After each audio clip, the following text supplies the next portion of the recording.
की ज़मीन की बात की है। एक वक्फ बोर्ड को लेकर के जितने भी सनातनी हैं, मैं देखता हूं कि पूरे देश में एक माहौल बनता चला जा रहा है कि वक्फ बोर्ड इस देश में तीसरा सबसे बड़ा ज़मींदार है अगर डिफेंस रेलवेज के बाद, और लगातार उसकी ज़मीन जायदाद संपत्तियां बढ़ती चली जा रही हैं। तो फिर मंदिरों के पास भी इसी तरह का बोर्ड होना चाहिए।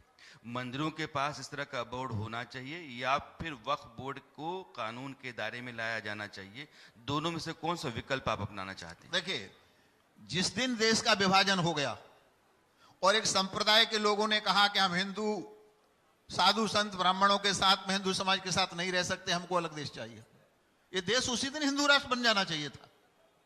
इस्लाम को मानने वालों ने अपने मनमाने तरीके से एक देश मांग लिया और आज वो इस्लाम राष्ट्र है और हम विश्व के सबसे बड़े लोकतांत्रिक राष्ट्र हैं। तो इस देश में सनातन बोर्ड होना चाहिए, वक्फ बोर्ड नहीं होना चाहिए।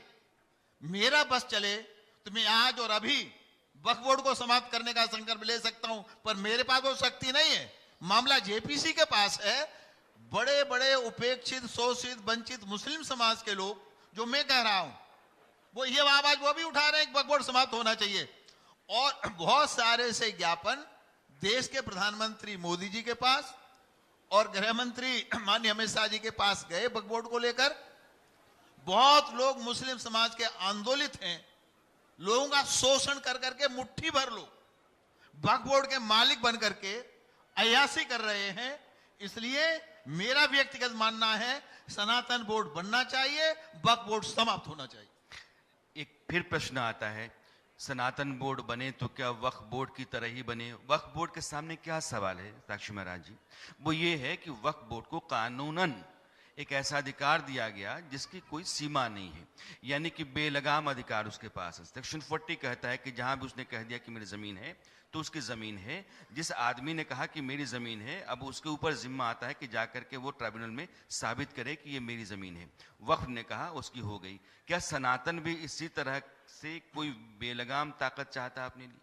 देखिए, मैं स्पष्ट करना चाहता हूं, जिन लोगों के सनातन के विषय में जरा जानकारी प्राप्त करना चाहते हैं, उसके वैभव को, उसकी परंपरा को, उसकी यश कीर्ति को देखना चाहते हैं, उन्हें एक बार इस महाकुंभ का दर्शन अवश्य करना चाहिए।